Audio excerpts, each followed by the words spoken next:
What's up? My name is Caela, and today we are going to be learning sign names and what is, a sign name and how do you get one and receive one.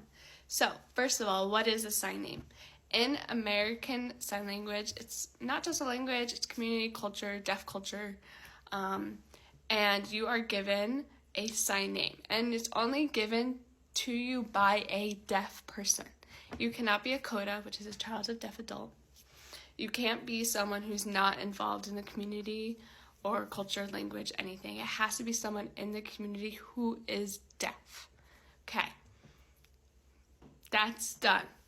And when you're given one, that represents you. Some people have it with their personality. Like I was given one by my deaf teacher when I was younger, and it's this because it's a sign for happy, and my first name starts with a C. It's like this. Sometimes it's kind of like about your hair. If you have red hair, it might be something about that, the way you look, kind of anything, but it incorporates a sign, and it's a very honorable thing. If you are given one, you should be honored, and it's an amazing thing to have.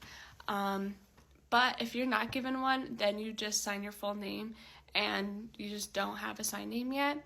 Again, I want to preface this. You cannot be given a sign name by a hearing person or by someone just for fun, not involved in the community, culture, or language.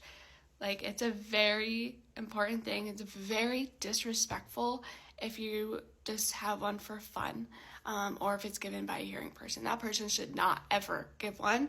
They obviously don't respect the community, and they should not be teaching sign language or pretending like they know sign language, because they clearly don't if they're just giving out sign names.